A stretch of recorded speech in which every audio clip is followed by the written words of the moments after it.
এই মুহূর্তে সব থেকে বড় আপডেট, অন্নপূর্ণা ভান্ডারের টাকা ঢোকা কিন্তু শুরু হয়ে গেল আজকে থেকেই। হ্যাঁ, আপনারা ঠিকই শুনছেন, আজকে থেকেই কিন্তু ডিবিটি লিঙ্কের মাধ্যমে অন্নপূর্ণা ভান্ডারের টাকা ঢোকা শুরু হয়ে গেল। সবাই কিন্তু পাবে না এই মাসে টাকা। তাহলে কে কে এই মাসে টাকা পাবেন অন্নপূর্ণা ভান্ডারের? মোট কত লোকের টাকা ঢুকবে এই মাসে?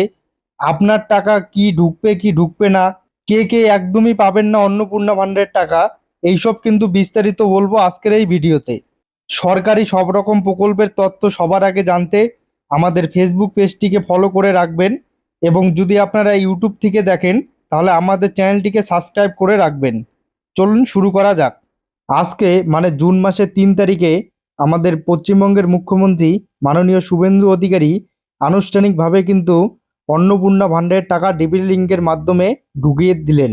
দেখুন, অন্নপূর্ণার ফর্ম কিন্তু কয়েকদিন আগে মানে 27 তারিখ রাত্রেবেলার দিকে কিন্তু ওয়েবসাইটে আপলোড করা হয়েছে। 28 তারিখ থেকে কিন্তু অন্নপূর্ণা ভান্ডারের ফর্ম জমা নেওয়া শুরু হয়েছে।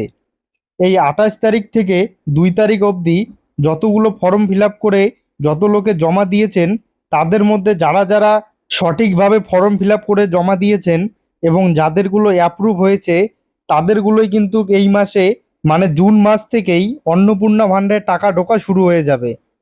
দেখুন, যারা যারা ফর্ম জমা দিয়েছেন সবারগুলোই কিন্তু এই মাসে ঢুকবে না।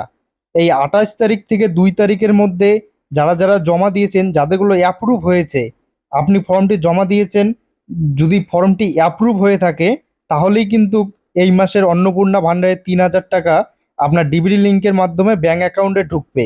যাদেরগুলো জমা দিয়েছেন অ্যাপ্রুভ হয়নি, যারা এখনো জমা দেননি, তাদের কিন্তু 1500 বা 1700 করে লক্ষ্মীর ভান্ডারের মতো টাকা ঢুকবে। এই মাসে মোট 28,25,769 জনের অ্যাকাউন্টে কিন্তু ডিবিটি লিঙ্কের মাধ্যমে অন্নপূর্ণা ভান্ডারের টাকা ঢুকে যাবে। আর আপনি যদি ফর্ম জমা দিয়ে থাকেন আর আপনার যদি এই মাসে টাকা না ঢোকে, তাহলে চিন্তা করার কিন্তু কোনো কারণ নেই। পরের মাস থেকে অন্নপূর্ণা ভান্ডারের টাকা কিন্তু অবশ্যই ঢুকবে। আর কারা কারা অন্নপূর্ণা ভান্ডারের টাকা পাবেন না, সেটি মাননীয় মুখ্যমন্ত্রী শুভেন্দু অধিকারীর মুখ থেকে শুনে নেওয়া যাক। আমরা কেউ চাইবো না যে একজন অভারতীয় তার অ্যাকাউন্টে সরকারের অর্থ প্রবেশ করুক।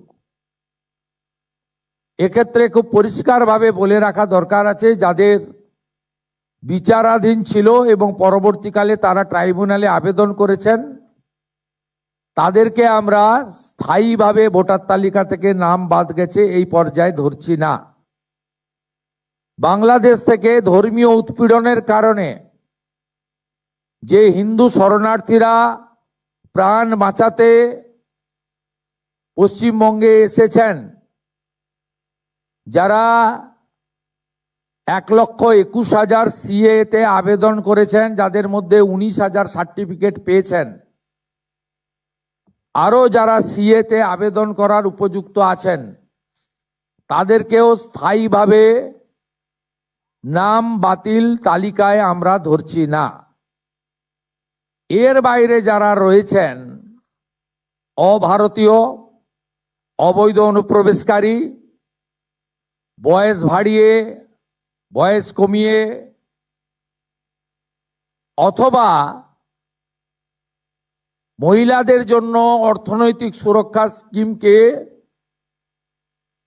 বিগত দিনে দুর্নীতির আশ্রয় নিয়ে বিগত যারা শাসক ছিলেন, যারা জনগণের দ্বারা প্রত্যাখ্যাত হয়েছেন, তাদের আশীর্বাদে পুরুষরা যে ধরনের বিগত লক্ষ্মী ভান্ডারের সুযোগ পাচ্ছিলেন, আমাদের এই স্বচ্ছতার সঙ্গে যে ফর্ম ফিল আপ এবং ভেরিফিকেশনে তারা সুযোগ পাচ্ছেন না, পাবেন না, পাওয়া উচিত নয়।